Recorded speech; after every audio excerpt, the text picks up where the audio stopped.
Personnellement, pendant le confinement, j'ai commencé à regarder pas mal de vidéos sur la beauté, la productivité, l'organisation et le sport. Mais plus je regardais ce genre de vidéos et plus j'avais l'impression de ne rien faire de mes journées et d'être une vraie loque. Du coup, je me suis mis beaucoup d'objectifs, mais je ne les faisais qu'à moitié ou alors je reportais tout au lendemain, à l'infini. En résumé, je me suis mis la pression pour être plus productive. Finalement, j'ai rien fait et j'ai totalement angoissé. Pourquoi me mettre la pression? Finalement, personne n'allait venir évaluer mes journées ou mon style vestimentaire. C'est ce que je ressentais. Les amis, la famille, les médias, les réseaux sociaux, j'ai appris que tout ce qui nous entoure peut effectuer une pression ou avoir une influence sur nous.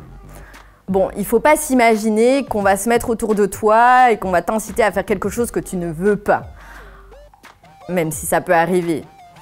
Mais par peur d'être jugé inefficace, anormal, bizarre, voire d'être rejeté d'un groupe, tu te dis que c'est pas si mal de faire la bise pour dire bonjour à tout le monde.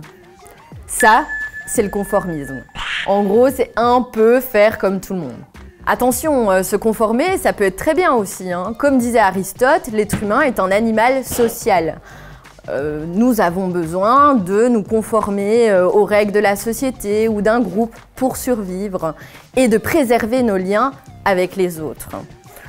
Mais la vie, c'est pas si facile et vivre avec les autres non plus d'ailleurs. Ce phénomène naturel d'influence, il peut avoir pas mal de conséquences en fait, comme trop te conformer, ça pourrait t'empêcher de réfléchir par toi-même, de représenter ce que tu es, ce que tu aimes, ta vision du monde. Et comme l'a montré Milgram dans son expérience sur la soumission à l'autorité, des êtres humains sont capables de blesser, d'électrocuter leurs congénères parce qu'ils n'osent pas désobéir à une autorité scientifique qu'ils estiment trop. Il est bien évidemment possible de résister à la pression, de refuser d'y céder. Cependant, selon Bernard Persona, la source de l'influence a son importance. Personnellement, j'éprouve des difficultés à résister à la pression familiale parce que je les aime et que je leur fais confiance. Donc, ce que tu ressens et les liens que tu tisses avec les autres jouent un vrai rôle dans ce phénomène. Suite à mes recherches, j'ai commencé à me poser des questions avant de me conformer.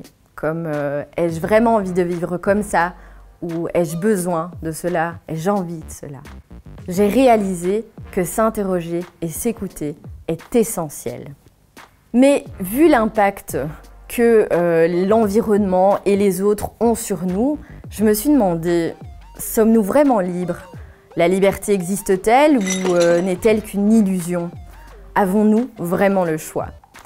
Bref, j'arrête de vous mettre la pression et je vous laisse méditer sur tout ça.